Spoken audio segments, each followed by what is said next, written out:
नमो अरिहन्ताणं नमो सिद्धाणं नमो आयर्याणं नमो वज्रायाणं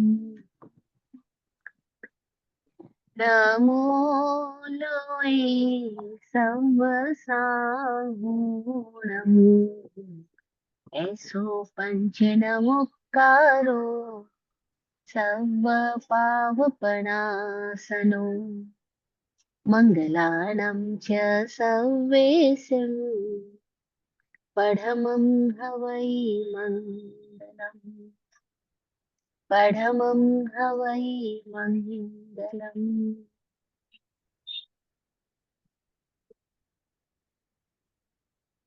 ध्यानमूलं गुरोर्मूर्ति पूजामूलं गुरोर्पदम् मन्त्रमूलं गुरोर्वाक्यम् मोक्षमूलं गुरोर्कृपा मोक्षमूलं गुरोर्कृपा।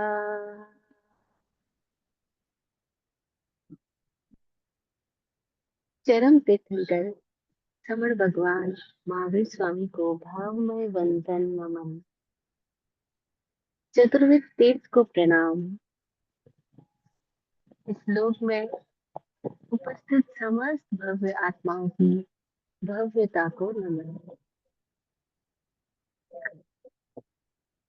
सतत इस जीवन को संचालित करने वाले षट जीवनिकायों का आभार आभार आभार।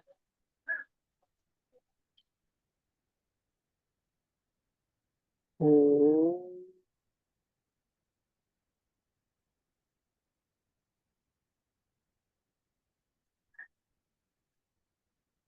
ओम।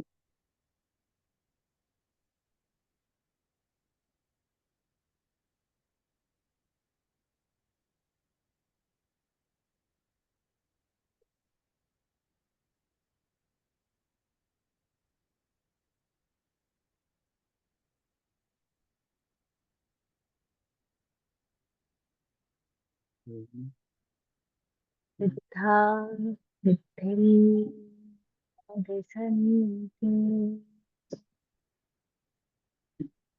सिद्धा सिद्धिं मम दिशन्तु सिद्धा सिद्धिं मम दिशन्तु।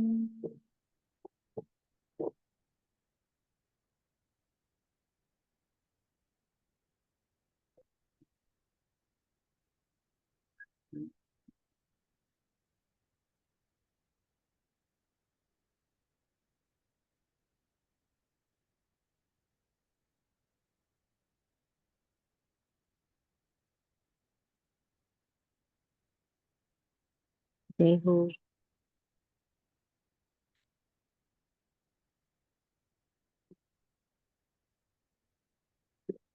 ऐसा कोई युग नहीं आया जब इंसान ने अपनी जिज्ञासाओं के कारण से कुछ ना कुछ उठापटक ना की हो, कुछ ना कुछ एक्टिविटी ना की हो। उसके भीतर जैसे क्यूरियोसिटी जन्म लेती है तो उठापटक करना शुरू कर देता है, खोज करना शुरू कर देता है। बाहर कुछ दिखाई देता है तो बाहर की तरफ भागता है, और बाहर की तरफ भागते भागते एकदम थक जाता है। कभी कभार शांत होके बैठता है,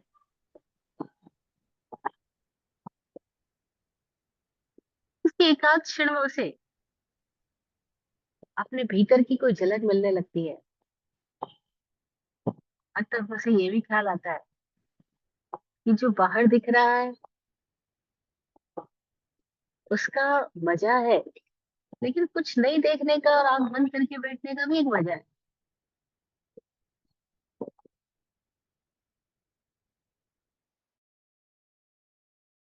और अगर वो उसी के अंदर थोड़ा गहरा उतर जाता है अपने ही भीतर, तो फिर उसके लिए एक नई सृष्टि का दर्शन शुरू होता है। इसको थोड़ा सूत्र की भाषा में समझे तो जीवन का स्वभाव गति है, और गति कभी ठहरती नहीं।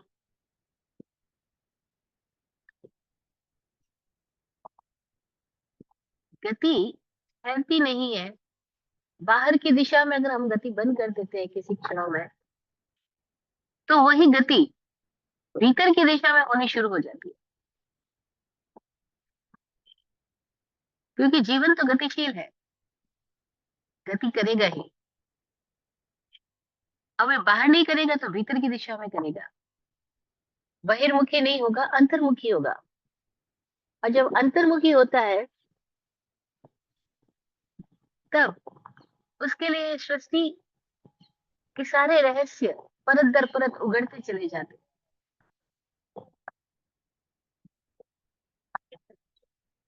अब वो जब रहस्य दर्शी होने लगता है, तो उसकी मौज का कोई पार ही नहीं रहता, क्योंकि अभी तो वो सुख बाहर ढूंढ रहा था, लेकिन अभी उसे पता लगता है कि बाहर के हर सुख में उसको बाधा मिल रही थी, हर सुख में कोई दूसरी प्रतिस्पर्धा थी। लेकिन एक और ऐसा सुख है जहाँ कोई प्रतिस्पर्धा ही नहीं है,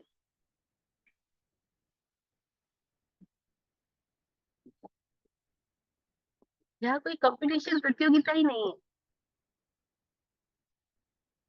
और उस सुख का सोर्स कभी खत्म होने वाला ही नहीं है, चूकने वाला ही नहीं है। ये गति जब भीतर की दिशा में गई तो महसूस हुआ। गति स्वभाव है, गति नेक है। जो भीतर गए उनके भीतर से कुछ रहस्य उगड़े। उन्होंने बताया कि जीवन का जो स्वभाव, जो गति है, वो धर्म है।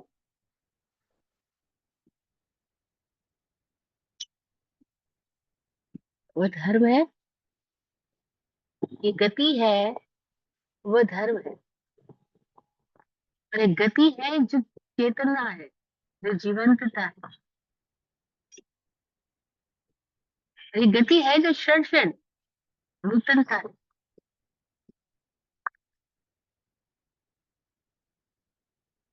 तो तत्वार्था निगम सूत्र के 5वें चैप्टर में, 5वें अध्याय में हम षड द्रव्यों का विज्ञान समझ रहे हैं। और उसमें धर्म काय, धर्मास्तिकाय, अधर्मास्तिकाय, इनका उपकार क्या है, इनका उपग्रह क्या है, उस संबंध में आज हम बात करने जा रहे हैं। लास्ट सेशन में हमने कि लोक में स्थिति कैसे कैसे है, धर्मास्तिकाय पूरे लोक को घेरे हुए है, लोक व्यापी है। आकाशास्तिकाय लोक का लोक व्यापी है। पुद्गलास्तिकाय और जीवास्तिकाय लोक के संख्या, पुद्गलास्तिकाय लोक में संख्यात असंख्यात आकाश प्रदेशों को घेरे हुए है विकल्प से। और जीव लोक के असंख्यात विभाग में रहता है। ये हमने लास्ट सूत्रों में बात की थी। आज सूत्र है गति स्थित्युपग्रहो धर्मा धर्मयो। ये 5वें अध्याय का 17वां सूत्र है। ये कहता है गति स्थित्युपग्रहो धर्मा धर्मयो। धर्म और अधर्म का उपग्रह, उपकार इस जीवन पर क्या है, पूरे लोक में क्या है, तो कहा गति रूप और स्थिति रूप है। ये जो हवाएं बह रही है, ये जो श्वास चल रही है, ये जो हमारे शरीर में रक्त बह रहा है, ये प्रतिक्षण जीवन जो भीतर बाहर गति कर रहा है, ये धर्मास्तिकाय का उपग्रह है, यानी धर्म है। उसकी मौजूदगी से ये सब कुछ होता है। उसकी मौजूदगी से, उसके होने से। जैसे हम कहते हैं सांस ले पा रहे क्योंकि हवा है, ऑक्सीजन है। तो ऑक्सीजन की मौजूदगी से हम जिंदा है, हम ऐसा बोलते हैं। अब जिंदा होना जीवन का स्वभाव है, लेकिन उसको जिंदा होने के लिए सांस की आवश्यकता है, प्राण की आवश्यकता है, इन वातावरण की आवश्यकता है। ऐसे ही इस पूरे जीवन को संचालित होने के लिए, जीवन की सतत गति के लिए कौन निमित्त भूत है, कौन सहाय भूत है, किसका उपग्रह है? तो का धर्मास्तिका है। धर्म का उपग्रह है कि जीवन चल रहा है, धर्मास्तिका है। क्या इस संबंध में बाहर से किसी दिशा में खोज हुई और कुछ लोगों ने कुछ समझा? हाँ, कुछ वर्षों पहले वैज्ञानिक बोलते थे कि जो भी प्रकाश तरंगी गति कर रही है, इस लोक में जो भी ऊर्जाएं गतिमान है, इन सब के लिए एक सहायभूत द्रव्य है। वो एक ऐसा द्रव्य है जिसकी उन्होंने परिकल्पना की, और उसका नाम उन्होंने ईथर दिया। और वो परिकल्पना करते हुए उन्होंने कहा कि ईथर एक ऐसा द्रव्य है जो न ठोस है, न तरल है, न गैस रूप है। वह अपरमाणविक है, वह पूरे लोक में मौजूद है, व्याप्त है, और सारी ही गतियों का वह एक सहायक द्रव्य है। तब बहुत सारे जैन विद्वानों ने ये बात घोषणा करी कि जिसको भगवान धर्मास्तिकाय कह रहे हैं उसी को ये वैज्ञानिक ईथर नाम दे रहे हैं। लेकिन विज्ञान की परिकल्पनाएं बदलती जाती है, वैज्ञानिक शोध बदलते जाते हैं। फिर कुछ वर्षों के बाद में एक नया वैज्ञानिक मैक्सवेल ने अपना सिद्धांत प्रस्तुत किया। उसने कहा कि आ, इन प्रकाश किरणों को गुजरने के लिए किसी तरह के सहायता के द्रव्य की आवश्यकता नहीं है। उसने कहा ये अपने भीतर और अपने ही विद्युत चुंबकीय बल के कारण से, इलेक्ट्रोमैग्नेटिक एनर्जी की वजह से खुद ब खुद गति करती है। इसके लिए ईथर की कल्पना की क्या जरूरत है? तो इस तरह से ईथर की कल्पना को, परिकल्पना को कुछ वैज्ञानिकों ने जहाँ रखा, वही कुछ वैज्ञानिकों ने उसका खंडन भी कर दिया। लेकिन ऐसा है कि गति सर्वत्र है, लेकिन इस गति को हम अलग से नहीं देख सकते। कैसे नहीं देख सकते, क्यों नहीं देख सकते? तो इसको एग्जाम्पल से समझाया गया कि मछली पानी में गति करती है। अब मछली कभी पानी के सिवाय अपने आप को देख पाए गति करते हुए, ऐसा होता नहीं। मछली की गति पानी में ही होती है। वो पैदा पानी में हुई, वो जीवन पानी में जीती है, और जब मर जाती है तो पानी में मर जाती है। अगर उसको पानी से बाहर निकाल दिया जाए तो गतिशील नहीं रहती। एग्जाम्पल देखे, एग्जाम्पल एक देशीय होता है, ये हमें पहले से क्लैरिटी है। तो ये बताया गया कि हम सब इसी द्रव्य में ही रह रहे, धर्मास्तिकाय में ही रहे, गति में ही रह रहे हैं। तो जैसे पानी है सर्वत्र और मछली है उसमें, ऐसे ही समझाया गया कि हम पूरे लोक के अंदर मौजूद एक द्रव्य है। वो धर्म रूप है, वो गति रूप है, और वह गति जीवन के भीतर भी है। तो जीवन की गति, चेतना की गति इस धर्मास्तिकाय की गति के साथ कैसे संयुक्त होकर के गतिशील है। अब यहाँ धर्मास्तिकाय कुछ स्पेशल कर नहीं रहा है, वो तो मौजूद है, लेकिन उसकी मौजूदगी में हमारी गति संभव है। जीव की गति भी संभव है, पुद्गल की गति भी संभव है। पुद्गल गति कर रहा है, चाहे वो जड़ है, लेकिन जड़त्व में भी उसके परिणमन की शक्ति है। क्यों शक्ति है, ये बात हम लास्ट सेशन में किए थे। क्योंकि जीव निरंतर भाव संचालित करता है, और उसके भाव पुद्गल पर सवार होकर के गति करते हैं। इसीलिए वे पुद्गल को भी ऊर्जा देते हैं। और पुद्गल अपने भीतरी बल और बाहरी जीव से प्रभावित होकर के पाने वाले बल से, प्रभाव से निरंतर भीतरी दबाव और बाहरी दबाव को पा करके गतिशील बना रहता है। इस तरह से जीव और पुद्गल दोनों सतत गतिमान रहते हैं। लेकिन गति ही गति हो और कहीं ठहराव ही ना हो तो लोक की स्थिति कैसे संभव होगी। और अस्तित्व सदा अपने विरोधी युगल के साथ मौजूद रहता है। प्रकाश है तो अंधेरा भी है, पतझड़ है तो वसंत भी है, दिन है तो रात है। तो धर्म है तो एक और द्रव्य है जो बिल्कुल धर्म का विपरीत गुण वाला है, उसका नाम है अधर्मास्तिका। अधर्म का उपकार क्या है, अधर्म का उपग्रह क्या है। अधर्म की वजह से चीजें अपनी गति में बाधा पाती है और ठहराव की स्थिति पैदा होती है। अधर्म की वजह से गति भी सतत है और बाधा भी सतत है, स्थिति भी सतत है। और तब क्या होता है, गति रुकती तो नहीं है क्योंकि गति स्वभाव है, गति ट्विस्ट होती जाती है, मुड़ती जाती है। और इस तरह से हमारे विभाव कल पुद्गल पर सवार होकर के, यानी कि लगातार पुद्गल को संचालित करते जाते हैं। और चूंकि ये सब सतत गति भी पाते हैं और बाधा भी पाते हैं, इसीलिए विविध विविध तरह की सृष्टि रचना सतत होती ही रहती है। तो क्या उपकार है धर्मास्तिका और धर्मास्तिकाय का, तो कहा गति और स्थिति। धर्म गति देता है और धर्म स्थिति देता है, ठहराव देता है। और इसी वजह से ये सारा संसार सतत संचालित स्वयमेव होता रहता है। कोई ऊपर से बैठा हुआ हमें गति दे रहा हो और रोक रहा हो, ऐसा नहीं है। गति भी सतत है और ठहराव भी सतत है। समझाने के इसके लिए अलग अलग तरीके हैं। एक स्थान पर विराट गुरु जी जब ये दर्शन समझा रहे थे, तब एक पुस्तक है स्वास्तिक दर्शन, जिसको प्रकाशित होना बाकी रहा है अभी, लेकिन पूरी तैयार हो चुकी थी। तो उस पुस्तक के अंदर विराट गुरु जी की वाणी आती है कि अगर मुझे धर्म अस्तिकार और धर्मास्तिकाय को समझाना की बात आए, तो मैं कहूंगा कि अगर कोई भगवान और शैतान की परिकल्पना की जाए, तो मैं धर्म को भगवान कहूंगा और अधर्म को शैतान कहूंगा।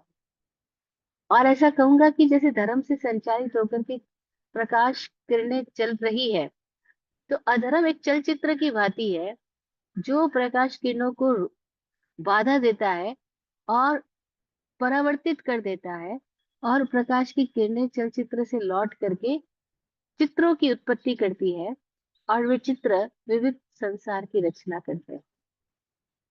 जैसे हम देखते हैं प्रोजेक्टर के ऊपर कैसे फिल्म प्रोजेक्टर के ऊपर हम देखते हैं, जब मूवी देखने जाते हैं तो प्रोजेक्टर के ऊपर कुछ नहीं है, लेकिन प्रकाश की किरणें आती है, उससे टकराती है और विविध तरह के दृश्य उसके ऊपर दिखलाई पड़ने लग जाते हैं। तो प्रोजेक्टर के पीछे कोई प्रकाश की किरणें फेंकने वाला कोई यंत्र मौजूद रहता है। ठीक ऐसे ही गति चल रही है और एक पर्दा बीच में आ गया, वो अधर्म हो गया, उसको शैतान कह सकते हैं। और उसके आने से क्या हुआ, गति बाधित हुई, और बाधित हुई तो टकरा करके उसने कई सारी स्थितियों को निर्माण कर दी। तो ये संसार विविध तरह की स्थितियों में चलता रहता है। उपकार किसका है, तो कहा सृष्टि एक रंगमंच है, धर्मास्तिका और धर्मास्तिका है, उसमें गति और स्थिति में सहायक बनने वाले द्रव्य। सृष्टि रंगमंच है, आधार रूप है। तो ये आधार कौन है, तो उस आधार का नाम दिया आकाश। आकाश आधार है। तो अगला सूत्र कहता है, 18वां सूत्र, ये कहता है आकाशस्यावगाह गति स्थिति उपग्रह धर्माधर्मयो आकाशस्यावगाह। गति और स्थिति धर्म और अधर्म का उपग्रह है।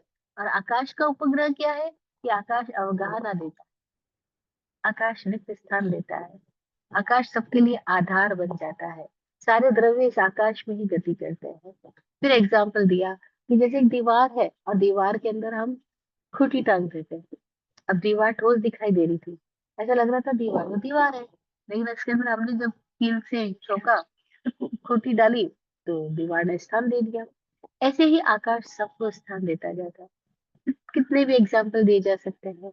बर्तन से भरे हुए जार के अंदर, आ, पानी से भरे हुए जार के अंदर हमने शक्कर मिला दी, नमक मिला दिया, वो पानी में सब समा गया। तो पानी के अंदर भी कुछ आकाश है, आकाश सर्वत्र है। चारों ओर है, वही हम सबको स्थान दिए हुए हैं। हम कहाँ रह रहे हैं? हम आकाश में रह रहे हैं। लोग बोलते हैं अरे आकाश में मत उड़ो, हम तो आकाश में बैठे, आकाश में चल रहे हैं, आकाश में सब कुछ काम हो रहा है। आकाश का मतलब खाली ऊपर दिखाई देने वाला आकाश नहीं है, जो मेरे पीछे बैकग्राउंड में दिख रहा है वो आकाश नहीं है। आकाश का मतलब है रिक्त स्थान, वह जो हम सबको स्थान दिए हुए हैं, फिर भी वो सदा खाली है। हम सब उसमें है, लेकिन वो हमारे में भी है और हमारे से परे भी है, हमारे से पार भी है। वो सर्वत्र है।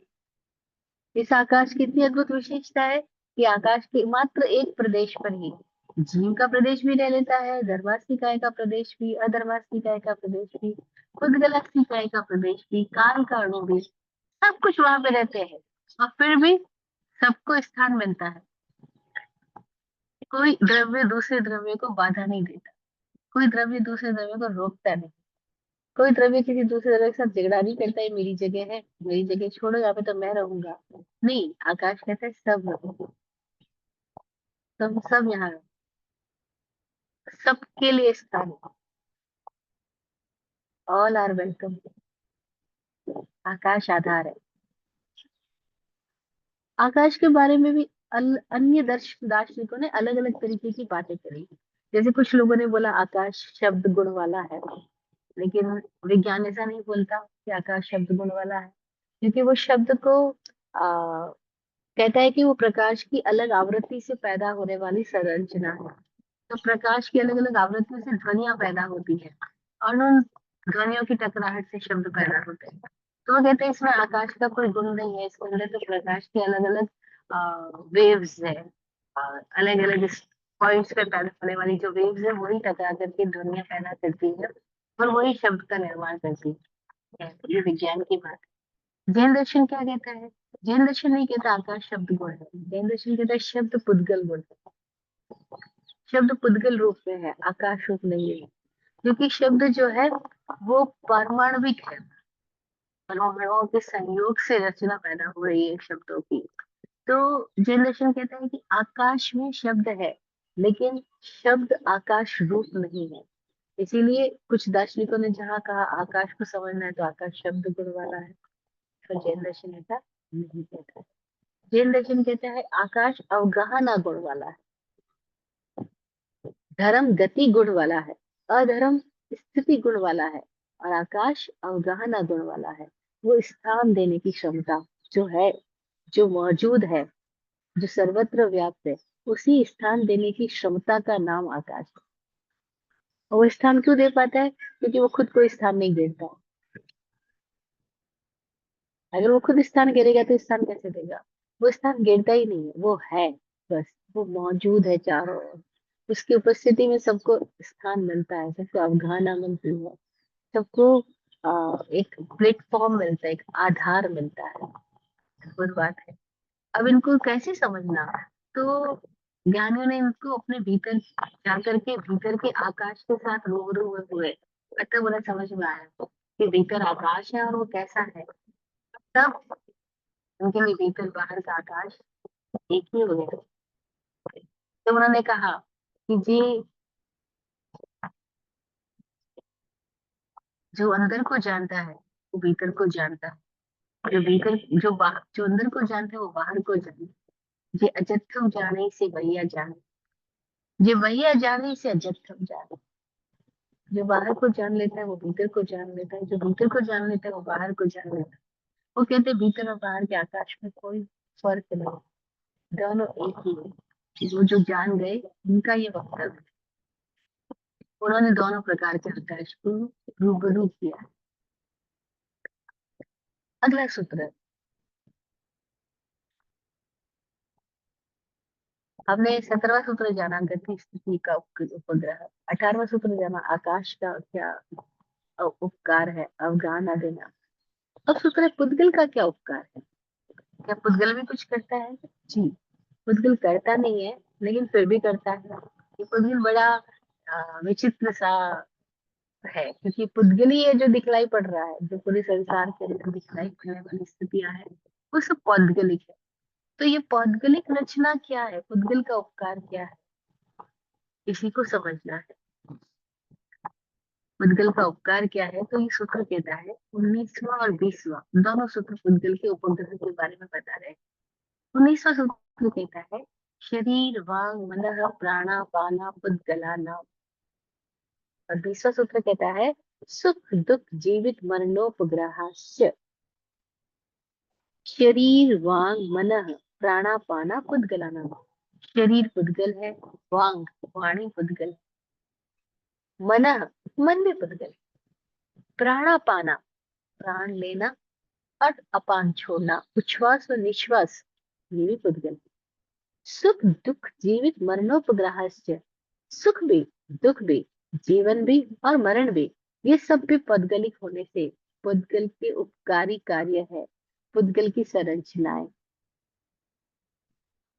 ऐसा तो हमने कभी सोचा भी नहीं होगा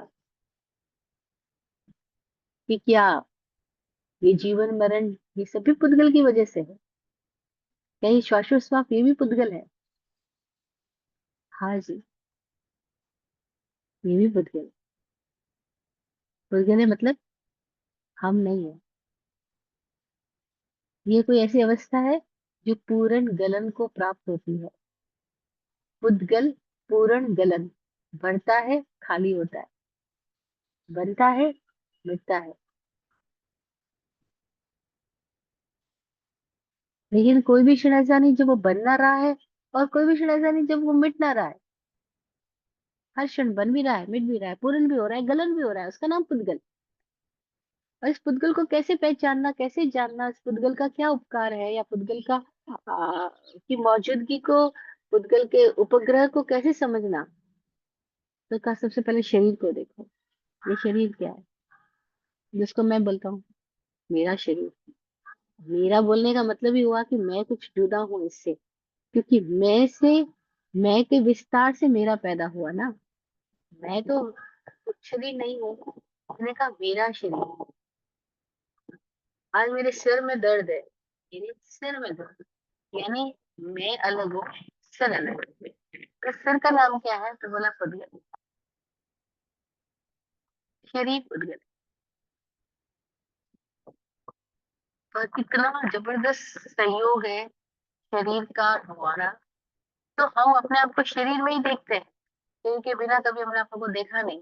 हमें लगता है ओ यही मैं हो गया हूँ, लेकिन नहीं, ये मेरी पहचान नहीं है, ये मेरा जीवन नहीं है। ये मेरे जीवन की अभिव्यक्ति इसके माध्यम से हो रही है।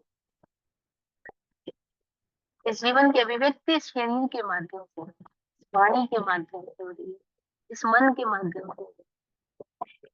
और ये वाणी पुद्गल है। शरीर वांग मनः, जो हम बोल रहे हैं वो शब्द भी पुद्गल है। मन भी पुद्गल, जो सोच रहे वो भी पुद्गल है। इसका मतलब क्या हुआ, आई am not the mind, I am not the body, I am not the body, I am not the, मन भी मैं नहीं, यानी विचार भी मैं नहीं, यानी यादें भी मैं नहीं हूँ, यानी कल्पनाएं भी मैं नहीं हूँ, यानी मन में पैदा होने वाली वासनाएं भी मैं नहीं हूँ, ये आकांक्षाएं ये इच्छाएं भी मैं नहीं हूँ, ये शिकवा शिकायतें ये परेशानियां ये चिंताएं ये योजनाएं ये विफलताएं ये सफलताएं, ये सब कौन है, ये सब मैं नहीं हूँ। ये सब पुद्गल के कार्य है। शरीर वांग मनः प्राणापाना पुद्गला नाम। अरे जिन्होंने खोज की वो गहरे तक गए, उन्होंने ये जाना जो ये प्राण आ रहा है वो भी पुद्गल की ही कोई सूक्ष्म पर्याय है।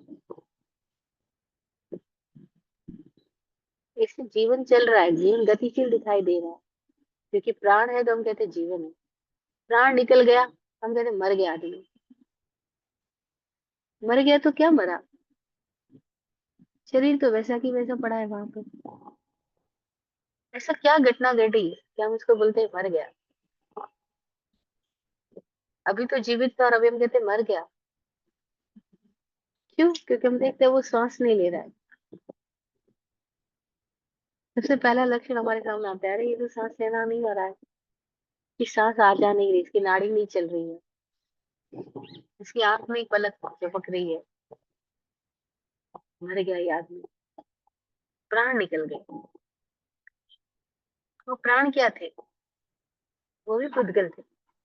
पुद्गल की शक्ति, पुद्गल का ही पर्याय है, रूप है। अरे ये सूत्र ये हमें क्लैरिटी दे रहा है कि जिसको हम समझ रहे हैं मैं, वो है नहीं, वो पॉडकास्ट है। और जो मैं हूँ वो कौन है? उसको अपने भीतर जाके खोजना होगा।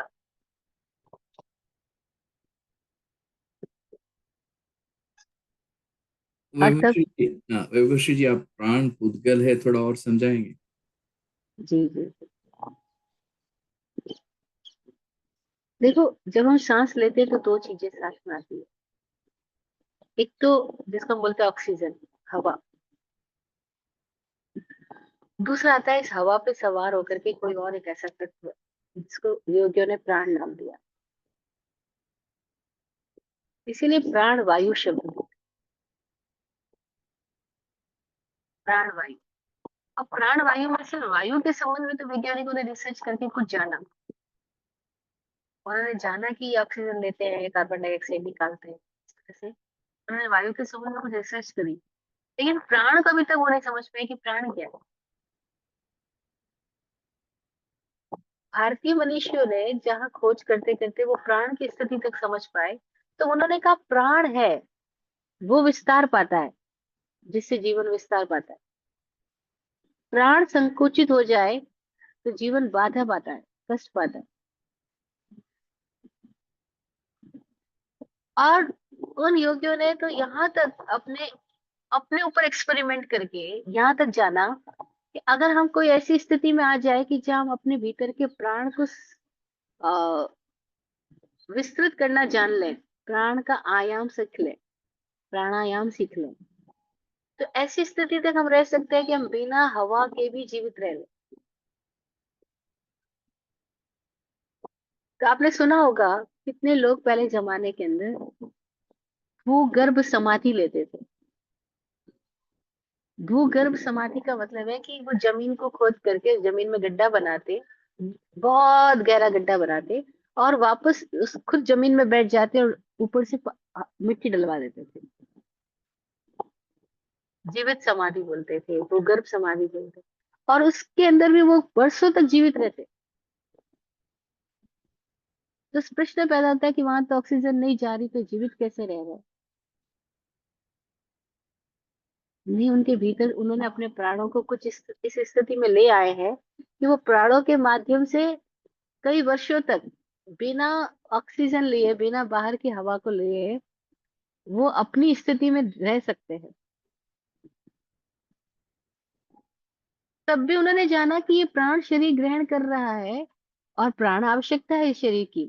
तो वो प्राण को कितनी सूक्ष्मतम स्थिति तक जाकर के वो प्राण को महसूस कर पाते हैं, उस शक्ति को अपने भीतर, इस शरीर के भीतर, श- शरीर के भीतर ही शारीरिक शक्ति है वो, लेकिन वो एक अलग है। जैसे हम बोलते हैं कि ये करंट इन बिजली के तारों से प्रवाहित हो रहा है, और करंट के होने से ये सारे लाइट्स जल रही है ना। लेकिन अब मजेदार बात ये कि करंट बिजली के तार का उपयोग कर रहा है, लेकिन बिजली के तार में नहीं बह रहा है।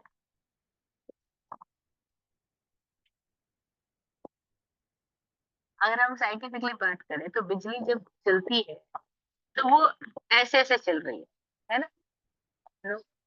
अब वो तार के अंदर नहीं जा रही है, लेकिन तार के माध्यम से ही बह रही है। ठीक ऐसे ही हमारी ये बॉडी के अंदर से कोई करंट निकल रहा है। अब वो जो करंट है उसको हम विद्युत नाम दे रहे हैं, उसको योगियों ने प्राण नाम दिया। इसीलिए जब प्राण निकल जाता है आदमी का, तो हम कहते हैं ठंडा पड़ गया ये शरीर। शरीर ठंडा पड़ गया मतलब क्या हुआ? अब इसमें से प्राण खत्म हो गए, विद्युतीय स्थितियां निकल गई, वो जीवंतता निकल गई। लेकिन ये प्राण क्या है? क्या प्राण चेतना है?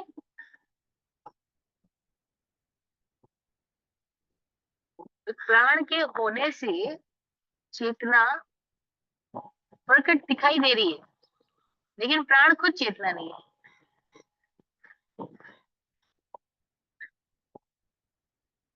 तो उन योगियों ने अपने अनुभव से कहा कि प्राण के माध्यम से चेतना गति कर रही है। प्राण में चेतना है, लेकिन चेतना में प्राण नहीं है।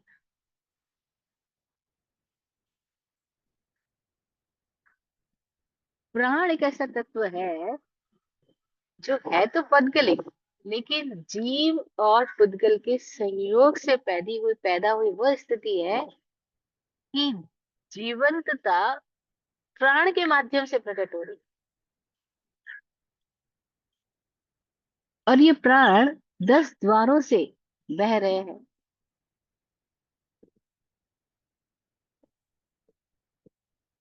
कबीरदास जी कहते हैं,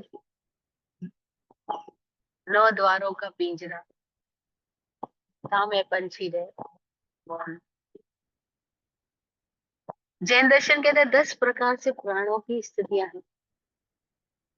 श्रोतेंद्रिय बल प्राण, चक्षुंद्रिय बल प्राण, घ्राण इंद्रिय बल प्राण, श्वास स्पर्श इंद्रिय बल प्राण, मन बल प्राण, वचन बल प्राण, काय बल प्राण, श्वासोश्वास बल प्राण और आयुष्य बल प्राण। 10 को उन्होंने प्राण बोला। और इन 10 के माध्यम से हमारा जीवन प्रकट हो रहा है, लेकिन प्राण फिर भी जीवन नहीं है। प्राण के होने से जीवन शरीर में प्रकट हो रहा है, लेकिन प्राण जीवन नहीं।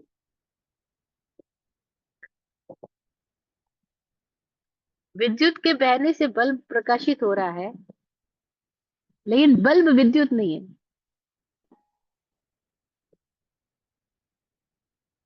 उपकरण है।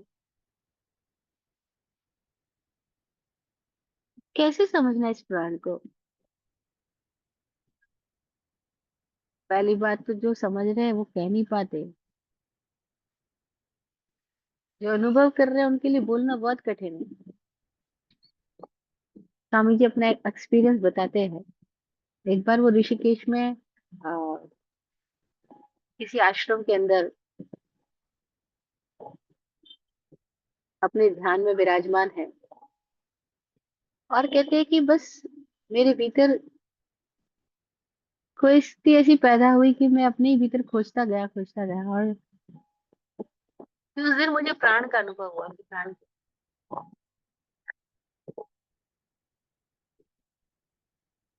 वो कहते हैं वो घंटों वो स्थिति में मैं चला गया, मुझे कुछ नहीं, बाहर की स्थिति से मैं बाहर आया ही नहीं लौट करके।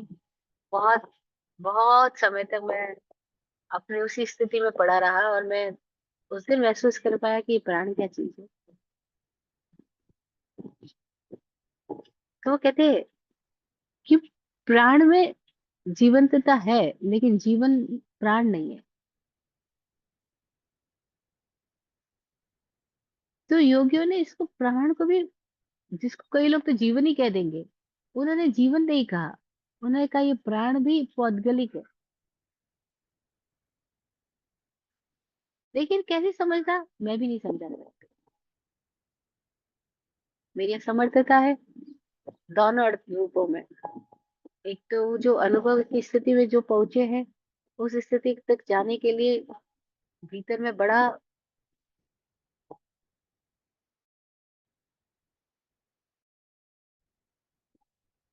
कुछ होता है, जहाँ हम सब सकते हैं, कोई हमारी संभावना है, कोई दूसरी बात नहीं है ये। लेकिन हम सबको उस संभावना को उजागर करने के लिए अपने भीतर की यात्रा में ना हुई,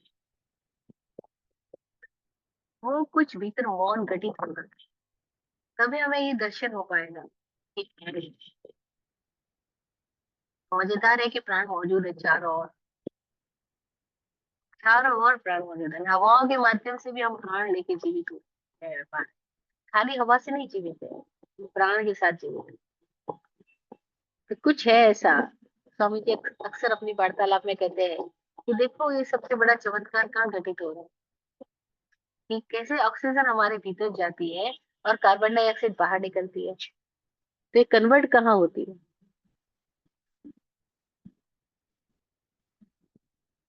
ये कन्वर्जन कहाँ हो रहा है? ये भीतर ही कहीं हो रहा है ना? बाहर नहीं हो रहा है, भीतर ही कहीं हो रहा है। तो भीतर कहाँ हो रहा है? भीतर वो कौन सा पॉइंट है जहां जाकर के ये ऑक्सीजन कार्बन डाइऑक्साइड में बदल जाती है, जहां जाकर के एक हवा दूसरी हवा में रूपांतरित हो जाती है, जहां जाकर के ऐसा क्या होता है, ऐसा क्या हिट होता है, ऐसी क्या प्रोसेसिंग होती है, और वो प्रोसेसिंग कौन कर रहा है? कोई तो है हमारे भीतर, जिसको स्वामी जी नाम देते हैं मैन्युफैक्चरर। वो कहते हैं कोई तो भी मैन्युफैक्चरर अंदर है, जो ये सब कुछ कर रहा है, जो हमारे खाने को हड्डी, खून, मांस, मज्जा अलग अलग रूपों में बदल रहा है। लेकिन हम कॉन्शियसली तो नहीं बदल रहे। अगर हमें पूछा जाए भाई आपने बनाई अपनी हड्डियां, आपने बनाया अपना खून, आपने अपनी खून की क्वालिटी डिजाइन की क्या, ये कि ये ए क्वालिटी का, बी क्वालिटी का, ये कौन सी क्वालिटी का, ओ क्वालिटी का होगा? हम मम्मी पापा से पैदा हुए, लेकिन मम्मी पापा को बोला जाए कि आपने हमारी हड्डियां, खून, मांस, मज्जा, ये ब्लड ग्रुप सब आपने पैदा किए, कि आपने बनाए क्या? ना, वो कहेंगे नहीं हमने कुछ नहीं किया। बस कोई एक प्रोसेस किया, उसके बाद में सब चीजें बनती गई। ये सब कौन बनाता है? मिस्ट्री, मिस्ट्री है ना। और रहस्य ऐसा है कि परत दर परत रहस्य ही रहस्य है। पूरा शरीर एक रहस्य है। इस दुनिया में जितनी भी फिलोसफी की बुक्स लिखी गई है आज दिन तक, उन सबसे ज्यादा गहरी फिलोसफी हमारी बॉडी में है, कई गुना ज्यादा। और सारी फिलोसफी पढ़ के भी जो इंटेलिजेंस डेवलप नहीं हो सकता, उससे ज्यादा इंटेलिजेंस हमारी बॉडी में है। इतने इंटेलिजेंट है ये बॉडी। ये कैसे ऑक्सीजन को कार्बन डाइऑक्साइड में बदल देती है। There is something. सूत्र इशारा कर रहे हैं हमको, खोज के लिए प्रेरित कर रहे हैं हम।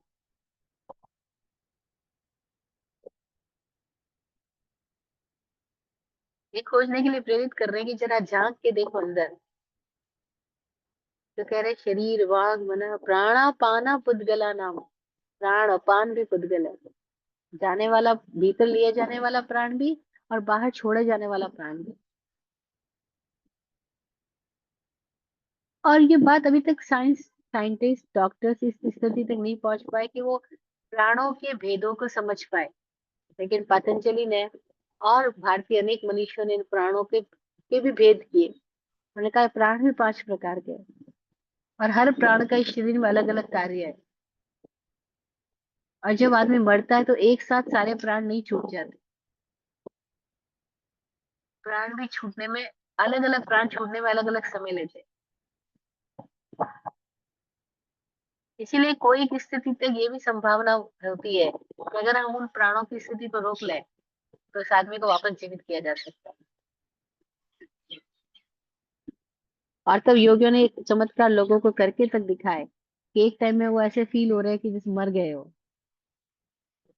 सारा डॉक्टरी परीक्षण किया जाए तो योगी का शरीर बताएगा कि मर चुका है। लेकिन कुछ ही समय के बाद वो वापस अपने आप को शरीर में प्रकट कर लेते हैं। अब परीक्षण किया जा रहा है, ये आदमी जिंदा है।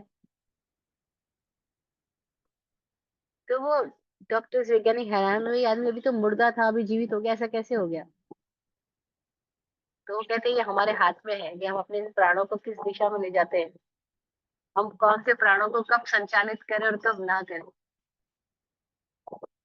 तो जो भीतर के भीतर जिन्होंने खोज किया है, उनके भीतर से जो स्थितियां डेवलप हुई, आज अभी तक बाहर के वैज्ञानिक उसके लिए हैरान है। उनके पास इसका कोई समाधान नहीं है कि आदमी मुर्दा हो सकता है, जिंदा कैसे हो सकता है। एक बड़े प्रसिद्ध एक योगी हुए भारत में, जिन्होंने अमेरिका में जगह जगह जाकर के अपना कुछ प्रयोग चमत्कार दिखाया। तो वो कैसे एक चिड़िया को कुछ, कोई अलग तरह की किरणें दिफेक्ट थे, वो चिड़िया एकदम फड़फड़ाती और मर जाती। सारे परीक्षण करो, चिड़िया मरी हुई है। लेकिन फिर उन्होंने दूसरी तरह की किरणें चिड़िया के ऊपर डाली है, और चिड़िया पड़ पड़ करके उड़ने लग गई है। अरे अभी मुर्दा अभी उड़ती हुई, ऐसे कैसे? लेकिन वो कहते हैं ये संभव है।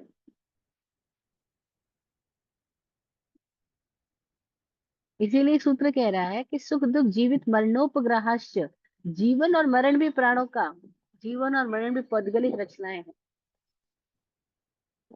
यानी हकीकत में जो हमारी स्थिति है वो ना जीवन है ना मरण है, दोनों के पार है।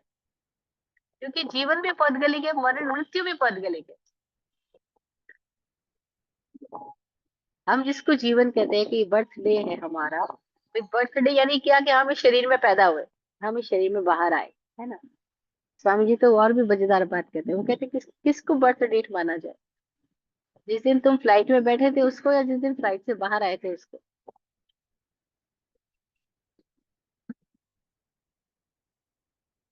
वो जिस दिन माँ के गर्भ में आए थे, फ्लाइट में आए थे, उसको बर्थ डेट माना जाए, या जिस दिन तुम माँ के गर्भ से बाहर निकले थे, फ्लाइट से उतर के नीचे आए थे, उसको बर्थ डेट माना जाए।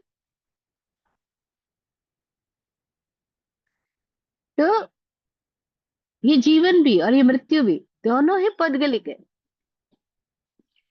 और जिसको हम सुख बोलते हैं, मजा आया खाना खाते, मजा आया इतनी ठंडी हवाओं में,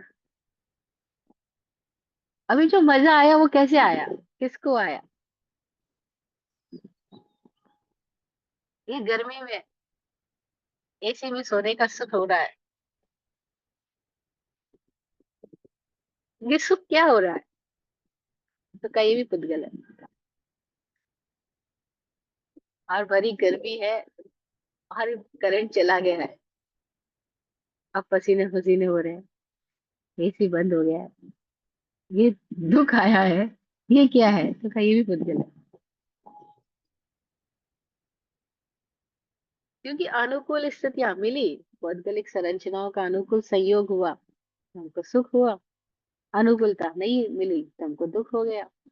तो सुख दुख जिसको हम कह रहे हैं वो भी जीवन नहीं है,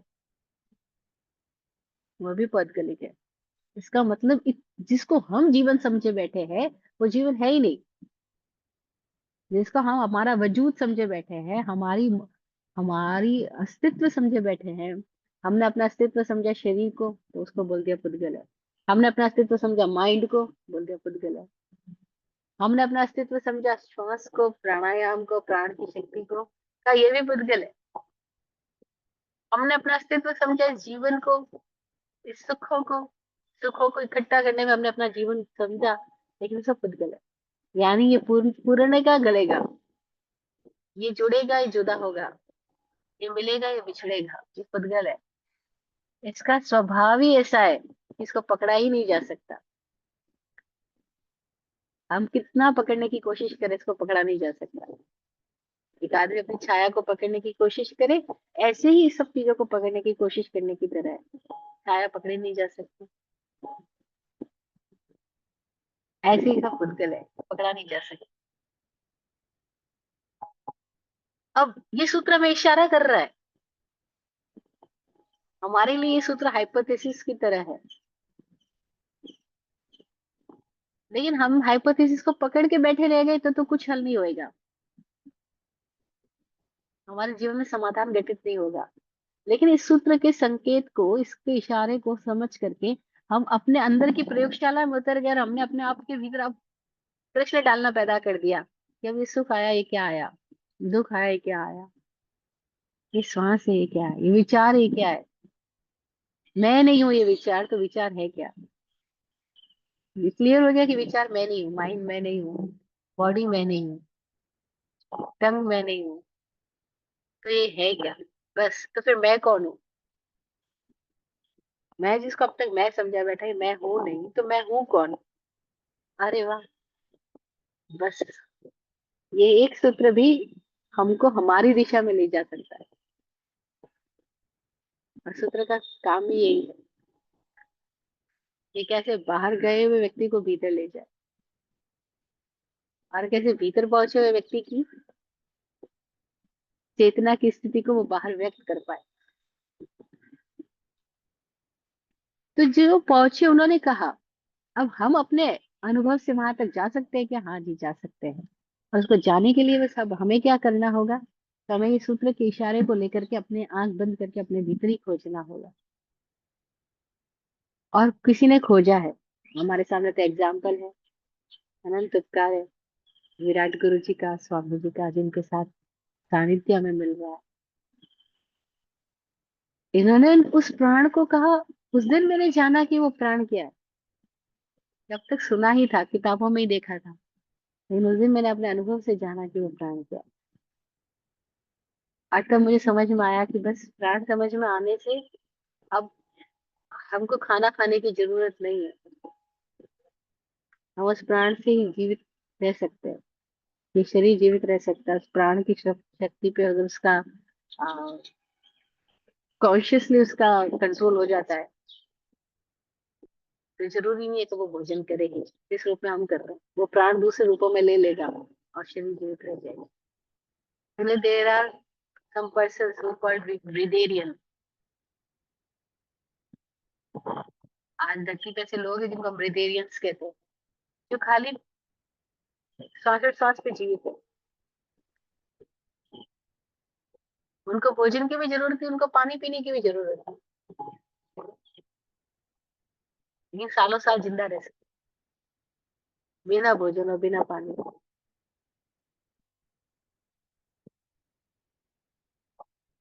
और फिर उनकी बातें सुनो तो मजेदार तर्क भी है उनके पास। वो कहते हैं ये वृक्ष कैसे जिंदा है, बस इस सूरज की किरणों को और हवाओं को ले रहे हैं। ऐसे हमारा शरीर भी सूरज की किरणों और हवाओं को लेकर जिंदा रह सकता है।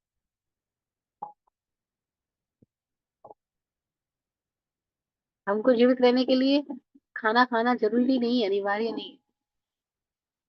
बस ये हमारी संज्ञा में चला गया, इसलिए हम खाए जा रहे हैं।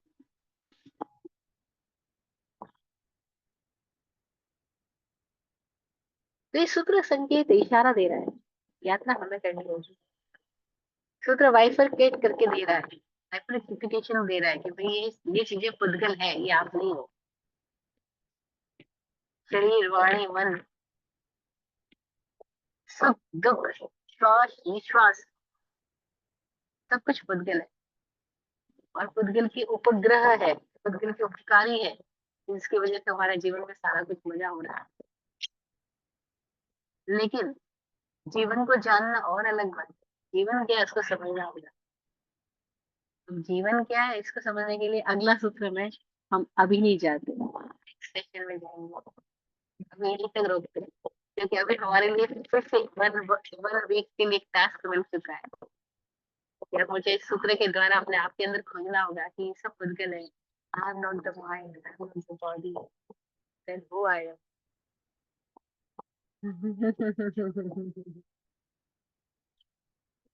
I am not the mind, I am not the body. That's who I am.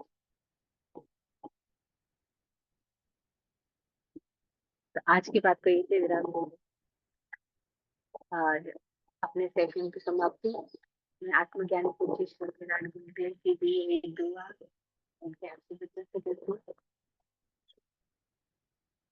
हाँ, बोलो बोलो, वो जिंदगी मखमल मुलायम। आप बोलो बोलो, वो जिंदगी मखमल मुलायम। आपकी हर खुशी पे है हमारी जान सदके। दुआ करते हैं चुपचाप दिल की थाप से हम। दुआ करते हैं चुपचाप दिल की थाप से हम। रहे जाते नवाजे हर घड़ी अरमान सबके। अमन और चैन से गुजरे आपका वक्त सारा। अमन और चैन से गुजरे आपका वक्त सारा। रुख पे खिलती रहे यूं रूह की मुस्कान खुल के। रुख पे खिलती रहे यूं रूह की मुस्कान खुल के। जय हो, जय हो, जय हो।